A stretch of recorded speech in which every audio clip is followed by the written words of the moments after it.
Hello there, welcome to episode 54 of Never Mind the Bullens. My name's Mike Peters. This is your bite-sized Everton podcast and vodcast. Before we get into picking up over the bones of the West Ham victory, another one on the road, marvellous. I've got to discuss the Wolves game coming up, which is be the first game for a lot of people. Certainly the biggest attendance we will have had at Goodison since March of last year, since the Manchester United game before we all went into lockdown. About 6,500 tickets have been made available for that game.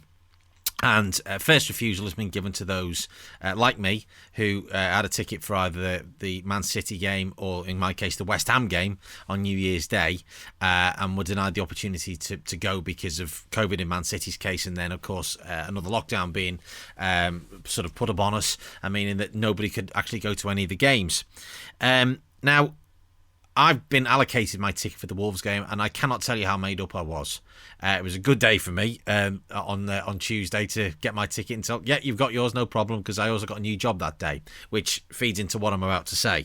Because in somebody's infinite, I would say, it's not wisdom, it's stupidity, the powers that be have allowed Everton Wolves to kick off, along with another couple of games that night, at 6 p.m. on a Wednesday. Now, I could completely understand when, obviously, no fans are at the game, having games kick off at 6 p.m. because there's no fans to get to a ground. When you have got fans starting to come back to grounds that particular week, and after all that has been said and done in the wake of the European Super League proposals, RIP, saying it's about the fans, football's nothing without the fans, which is a statement that we've heard an awful lot over the last 12 to 14 months since, obviously, the pandemic hit. To the first opportunity to get fans back in the ground, to have 3 games kick off on a weekday. If it was a weekend, fine. On a weekday, when people will be back at work, who may have tickets and therefore have created a problem with them getting to the games, I think is just so spectacularly short-sighted. It genuinely beggars belief. I'm dumbfounded at the stupidity of the Premier League in agreeing to that. Because, yes, of course, the stadiums aren't going to be at full capacity. I get that. But nonetheless, how have Merseyside Police allowed this to happen as well? Not that blaming them, because it's not their idea. But why have they not said, hang on a minute? No, because there's going to be 6,500 people, whatever, trying to get to Goodison at that time on a weekday. It's going to add to, traffic flow around, Walton Lane, all the rest of it, all the major routes around Liverpool, coming off the East Lancs as well. And I think, why have they allowed this to happen? From my own personal point of view, my job starts that week. I'm not going to say what it is yet, but there will be an announcement incoming. I'm just waiting for the high sound to be able to tell you what it is. But nonetheless, my new job is in Manchester. So I was thinking, brilliant, my workday will finish around about 6:30. I will be able to get to Liverpool in time for the game. 7:45, 8 o'clock kickoff. Happy days. And then this has happened, and it's highly unlikely I'll be able to get there. I'm having to pray for rain because my job is influenced heavily by the weather, let's put it that way. So I'm like, right, first chance I've had to go to Goodison. Well, the second first chance, if you follow that logic, to go to Goodison since last March, 450 whatever days ago, again, or 400 and something days ago, is going to be taken away from me yet again. And it means I then have to wait till the start of next season when hopefully we're all back to normal. It's so stupid. There is no reason with the broadcast partners that the Premier League has, Sky, BT, Amazon, that they need to have games kicking off in that fashion. They can have all the games if they wanted to televise them all, which they probably do need televising. I'll say, yeah, that's fair enough. Why are they not being televised either at staggered starts, 7:30, even 7 o'clock would be doable. 7:30, 7:45, 8 o'clock, 8:15, if that's what they want to do, to stagger the starts, there's no need. How many channels does Sky have? How many channels does BT have? BBC as well, of course, showing an odd game here and there. Amazon. Why do all those games need to be staggered in such a way? It's absolutely bananas, and it's going to put people. It's going to prevent people who may have got a ticket from going. Stupid. I'm hoping that common sense will prevail in the way that hopefully, by the sounds of things, it will do with the Champions League final, where instead of being at Istanbul, it will be at Wembley. Hopefully, common sense might prevail here as well, because it's idiotic, absolutely idiotic. Anyway, I've spent half the time ranting now, but anyway, we shall move on. West Ham, another brilliant victory on the road.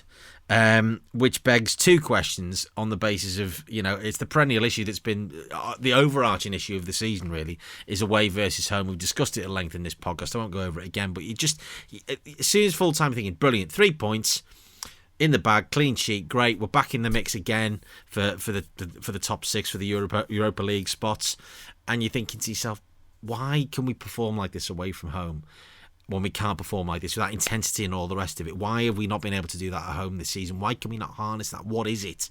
What is it that's up top that we can't seem to do it? It's just so frustrating. However, 4 games to go, including the claret and blue, the third, a trio of claret and blue fixtures, and that's another question. That sort of came to me. 2 questions, obviously the away versus home one, and then has a team ever played a team in claret and blue in 3 successive league fixtures? Ever?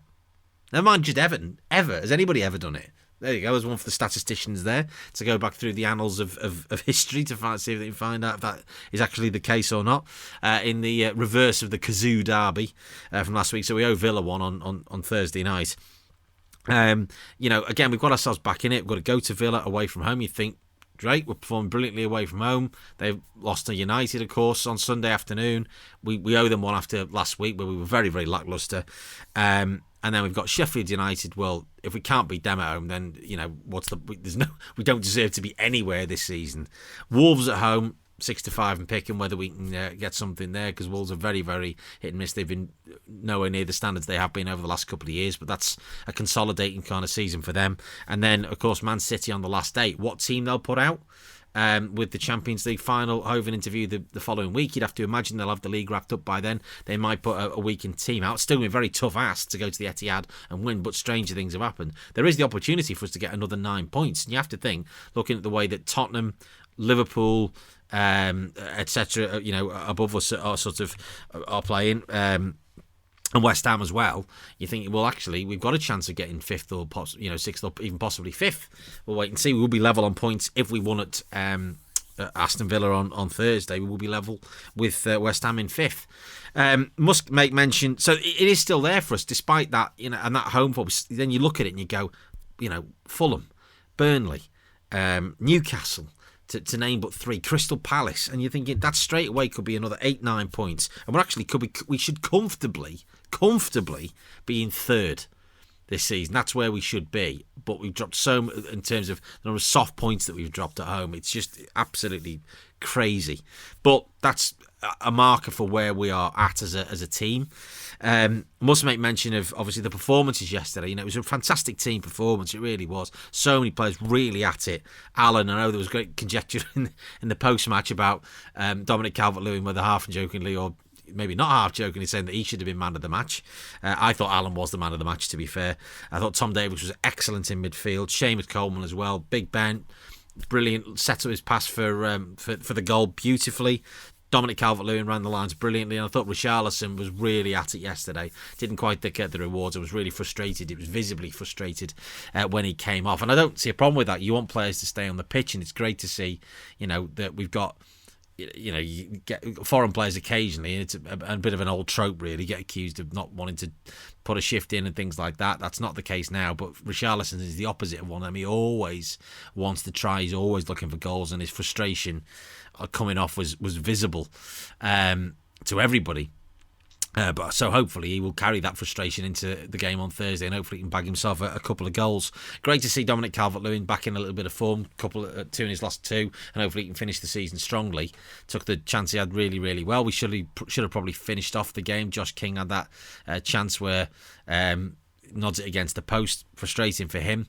Whether we'll stick with him beyond the summer, I think unlikely now, even though I think he's a decent player. He's just not really pulled up any trees since he's been here. In the limited minutes he's had, to be fair to him. But, 3 points, clean sheet, full of fantasy league points for those of us who've got Everton players in our fantasy league teams. And again, it's back in our hands yet again. It is there if we want it. The question is, do we, and can we get the points at home that we need to get? Because there's early, chance we've won 11 league games away. If we lost our last 2, we'd still have had a fantastic season away from home, winning 11 games. But we've got to be able to get the points at home. Whether we can do that, 12 points to play for, and it is all to play for. So, until the Villa game on Thursday, I shall post episode 55 on Friday. Until then, this has been a Top Content production. Get in touch at NMTBpod on Twitter or nmtbpod@gmail.com on the email, and stand by on my normal channel at DJ Mike Peters on my Twitter for announcements of what this new job is that's going to affect me getting to the Wolves game incoming. Until then, come on, you Blues.